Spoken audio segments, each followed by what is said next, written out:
এই মুহূর্তে পুলিশ উত্তপ্ত পরিস্থিতি বিরাজ করছে এবং একজন আহত অবস্থায় এই মুহূর্তে তাকে হাসপাতালে নেওয়া হচ্ছে। এবং আমরা যদি একটু দেখি যে শিক্ষকদের অভিমুখে যে প্রধান উপদেষ্টার অভিমুখে যে বাসভবনের অভিমুখে যে পদযাত্রা ছিল, সেখানে অনেক শিক্ষকরা তাদের দাবি জাতীয়করণের দাবিতে তারা এখানে এসেছিলেন এবং তারা প্রেস ক্লাবে সমাবেশ করে ওইখান থেকে শাহবাগের দিকে অগ্রসর হচ্ছিলেন। এবং তার ঠিক এই মুহূর্তে হচ্ছে তারা তাদের হচ্ছে পুলিশে জল কামান নিক্ষেপ করে এবং সেই ছত্রভঙ্গ করে দেওয়ার চেষ্টা করে। এই মুহূর্তে আরও একজন অসুস্থ হয়ে পড়েছেন এবং আমরা দেখছিলাম যে তার সাধারণ শিক্ষার্থী এবং এই মুহূর্তে বেশ কয়েকজন শিক্ষক হচ্ছে অসুস্থ হয়েছিলেন। সে মারছে, লাঠিচার্জ করছে, ওই পাশে বাম পাশে অনেক পিটাই ছিল, হারে অত্যাধিক মাল মারছে তাকে, বাম পাশে বাজারের হারে সে ব্যথায় কাটাচ্ছে।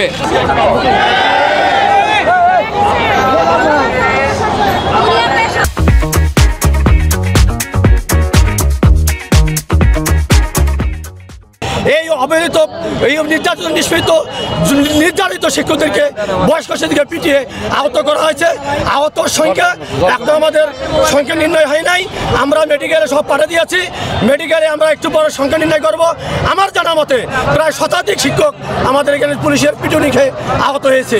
আর জলকামানের ঠান্ডায় অনেক মহিলা শিক্ষিকা বা বয়স্ক শিক্ষিকারা ঠান্ডায় তারা মনে করেন মৃত্যুর সাথে তারা কাটাচ্ছে। আপনাদের মাধ্যমে গোটা দেশবাসী সরকারকে জানাতে চাই, আমরা হল আমাদের শিক্ষকরা মানুষ গড়ার কারিগর, যে তারা মানুষ গড়ার কারিগর, তারা শিক্ষা প্রতিষ্ঠান থাকবে, কিন্তু তাদের 40 বছর বিনা বেতনে তাদের শিক্ষকতা পেশায় সরকার রাষ্ট্রপ্রধান তাদেরকে দায়িত্ব পালন করে নিয়েছে, কিন্তু শিক্ষকদের পেশা হিসেবে তাদেরকে কোনো সম্মান তাদের স্বীকৃতি দেওয়া হয় নাই, তাদের কোনো বেতন ভাতা দেওয়া হয় নাই।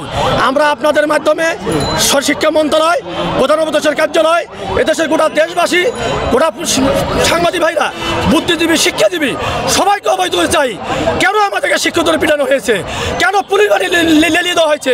আমাদেরকে পুলিশ বাড়ি লেলি দিয়ে বৃদ্ধ, কারো অনেক শিক্ষকের বয়স 40 বছর, কারো 50, 55, 60 বছর। আমাদের পরিকল্পনা প্রধান উপদেষ্টার কার্যালয়ে আমরা যাওয়ার জন্য আমরা রওনা দিয়েছিলাম, যেহেতু পুলিশ আমাদেরকে আঘাত করেছে, পিটাইছে।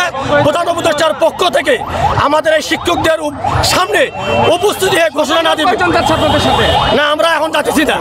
সরকার প্রধান উপদেষ্টার পক্ষ থেকে আমাদের এখানে প্রতিনিধি আসিয়ে ঘোষণা দেওয়া পর্যন্ত আমাদের আন্দোলন বন্ধ করবো না, আমাদের শিক্ষক যাবে না, আমরাও কেউ যাব না। দেখছিলাম যে এখানে যারা পুলিশের জলকামান প্রস্তুত রাখা হয়েছে এবং কিছুক্ষণ আগেও কিন্তু অনেকে এখানে জলকামান নিক্ষেপ করা হয়েছিল এবং যার কারণে এবং ছত্রভঙ্গ করার চেষ্টা করছে।